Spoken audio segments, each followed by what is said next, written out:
Здравствуйте, дорогие друзья! С вами Валерий Табаков, юрист. Сегодня я хочу поделиться с вами увлекательной и глубокой концепцией миметической теории, разработанной франко-американским антропологом, социологом и теоретиком литературы Рене Жераром. Эта теория не просто академическое упражнение, это фундаментальный взгляд на природу человеческих отношений, зарождение общества и культуры. Она объясняет, почему мы конфликтуем, как возникают социальные институты и каким образом насилие становится частью нашей жизни. Этой теорией можно объяснить, например, то, почему именно Вячеслав Зинченко был выбран в качестве козла отпущения в деле об убийстве Фарион. Эта теория может объяснить, почему Путин напал на Украину, и так далее. Миметическая теория получила признание в Европе, особенно во Франции и Австрии, а также в США. Я уверен, что она заслуживает вашего внимания. Давайте разберемся, о чем она и почему она актуальна для нас сегодня. Миметическая теория началась с литературы. В 1961 году Рене Жерар опубликовал свою первую значимую работу «Ложь романтизма и правда романа». В ней он сделал смелое заявление: человеческое желание не является автономным. Мы не просто хотим что-то, потому что нам это взбрело в голову. Наше желание формируется через подражание, или, как говорит Жерар, через мимесис. Мы смотрим на других, на модель, образец и начинаем хотеть то же, что хочет эта модель. Но вот парадокс. Эта модель одновременно становится нашим соперником, потому что мы оба желаем одного и того же объекта. Представьте себе двух детей, которые спорят за одну игрушку, потому что один из них увидел, как другой ею увлекся. Это и есть миметическое желание в действии. Может быть, об этом и говорил Трамп, когда сравнивал Зеленского и Путина с детьми, дерущимися в песочнице. Жерар начал с анализа литературных произведений, таких как романы Достоевского, Пруста или Сервантеса, где герои желают не сами по себе, а через других. Но затем он пошел дальше, превратив свою теорию в трансдисциплинарную. Он обратился к культурной антропологии, этнологии, мифологии, христианской экзегетике и даже естественным наукам, чтобы показать, как миметический механизм работает в самых разных сферах.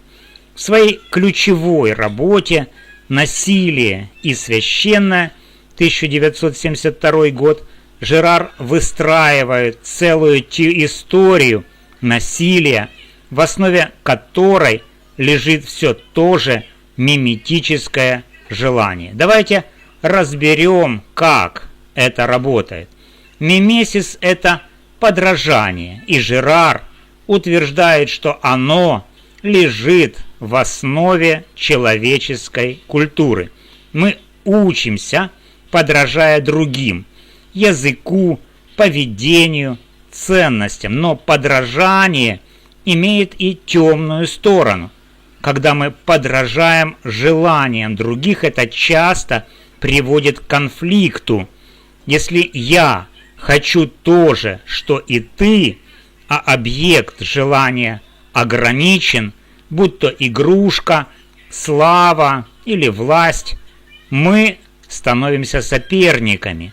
Этот конфликт по Жерару и есть основа насилия в обществе. В архаических обществах люди интуитивно понимали опасность миметизма, хотя и не осознавали его природу в полной мере. Чтобы избежать бесконечных конфликтов, они вводили запреты на подражание. Например, в некоторых культурах запрещалось иметь вещи, похожие на те, что принадлежат вождю, или даже подражать его поведению.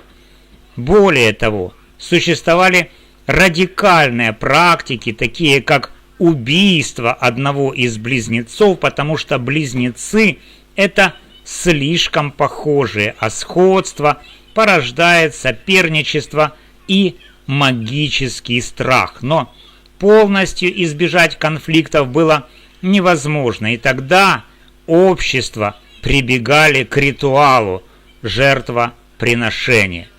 Жертвоприношение по Жерару – это способ направить миметическое насилие в контролируемое русло. Вместо того, чтобы убивать друг друга, люди выбирали жертву-заместителя, животное или в некоторых случаях человека, чтобы воспроизвести первоначальное насилие, которое по преданиям положило конец хаосу. Эта жертва как бы впитывала конфликт, позволяя обществу восстановить порядок. Жерар считает, что именно так зарождались первые социальные институты, через ритуалы, которые канализировали насилие. Но что происходит, если конфликт не удается сдержать? Начинается миметический кризис. Представьте себе ситуацию, когда соперничество охватывает все больше людей, а общество погружается в хаос. Единственный способ выйти из этого кризиса по Жерару – это коллективное насилие против одной жертвы, так называемого козла отпущения. Это не просто метафора. В архаических обществах толпа единодушно выбирала кого-то, на кого можно было свалить вину за кризис, и направляла на него свое насилие. Это коллективное действие снимало напряжение, потому что все объединялись против одного. Жертва становилась одновременно виновником и спасителем, восстанавливая порядок в обществе. Этот механизм, по словам Жерара, работает бессознательно и воспроизводится в разных культурах на протяжении всей истории. Даже сегодня мы видим, как в моменты кризиса общества ищут козлов отпущения, будь то отдельные люди, группы или даже целые нации. Это может быть политический оппонент, социальная группа или даже абстрактный враг, вроде глобального заговора. Миметический механизм, как вирус, продолжает действовать, и его последствия мы видим повсюду. Теперь давайте углубимся в ключевой элемент теории – миметическое соперничество. Это то, что запускает весь миметический механизм. И именно здесь теория Жерара становится особенно актуальной для понимания нашей повседневной жизни. Миметическое желание, как я уже сказал, это желание, которое рождается из подражания. Жерар подчеркивает, что подражание само по себе не зло. Напротив, оно позитивно. Без подражания мы бы не учились, не создавали культуру, не говорили бы на одном языке. Всякое изучение сводится к подражанию, пишет Жерар, но проблема в том, что подражание желаниям других неизбежно ведет к соперничеству. Представьте себе классический треугольник: субъект, объект желания и соперник. Субъект хочет объект не потому, что сам по себе объект ценен, а потому что его желает соперник, который выступает моделью. Например, вы можете не замечать новую модную вещь, пока не увидите, как ваш друг или кумир стремится ее заполучить. Внезапно эта вещь становится для вас желанной, потому что она желанна для другого. Соперник как бы заражает вас своим желанием, указывая, что ценно. Но вот в чем загвоздка. Как только вы начинаете хотеть то же, что и соперник, вы вступаете с ним в конфликт. Желание усиливается, потому что объект становится символом победы над соперником. Жерар пишет: соперничество порождает имитацию. Чем сильнее конфликт, тем больше вы подражаете своему сопернику, стараясь превзойти его. Это как замкнутый круг. Чем больше вы боретесь, тем сильнее становитесь похожими друг на друга. Особенно ярко миметическое соперничество проявляется у детей.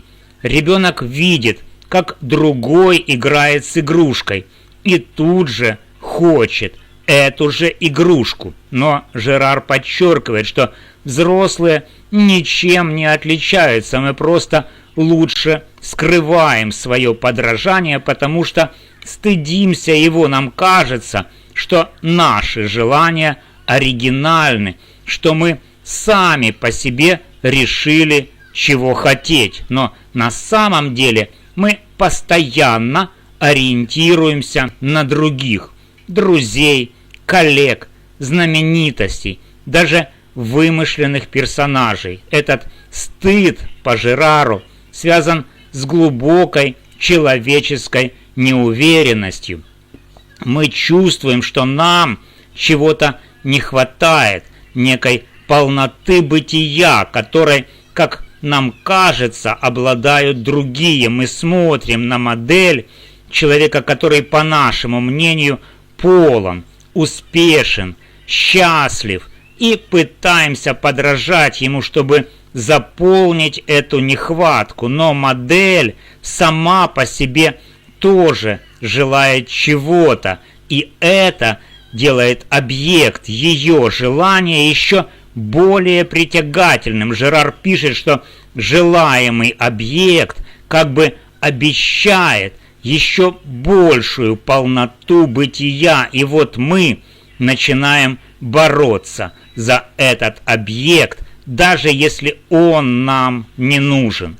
Проблема в том, что миметическое соперничество часто остается неосознанным. Мы не замечаем, как заимствуем желания, вкусы, привычки, даже предрассудки, но эта слепота делает соперничество еще более опасным. Жерар говорит, что миметическое желание порождает идолопоклонническое обожествление ближнего, которое перерастает в обожествление самих себя. Мы начинаем видеть в сопернике одновременно кумира и врага. Это двойное чувство, восхищение и ненависть, лежит в основе конфликта.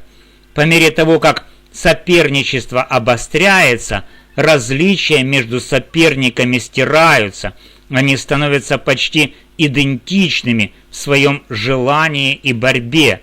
Жерар называет это устремлением к крайности, моментом, когда соперничество становится самоцелью, объект желания теряет значение, а борьба превращается в стремление к кудос, мистической славе, которая по Жерару имеет почти религиозный оттенок. Это как если бы соперники боролись за нечто божественное, за право быть выше другого. На этом этапе соперничество может стать разрушительным. Соперники начинают дискредитировать друг друга, крадут собственность, доходят до насилия. Жерар приводит примеры из мифологии и истории, где борьба за кидос приводила к убийствам и войнам, но он также подчеркивает, что выход из этого тупика возможен. Примирение наступает, когда люди осознают свою равную идентичность, то, что все мы в сущности одинаковы и равны. Это осознание может остановить цикл насилия. Теперь, как юрист, я вижу, как миметическая теория помогает понять многие процессы в обществе. Конфликты, которые мы наблюдаем, будь то судебные споры, политические противостояния или даже семейные ссоры, часто имеют миметическую природу. Люди борются не за реальные ресурсы, а за символическую победу, за статус, за ощущение собственной значимости. Понимание этого механизма может помочь нам быть более осознанными в своих желаниях и действиях. Миметическая теория также объясняет, почему мы так легко поддаемся массовым настроениям. Вспомните, как в социальных сетях разгораются скандалы. Один человек обвиняет другого, толпа подхватывает, и вот уже находится козел отпущения, на которого обрушивается коллективный гнев. Это классический миметический кризис, который Жерар описывал.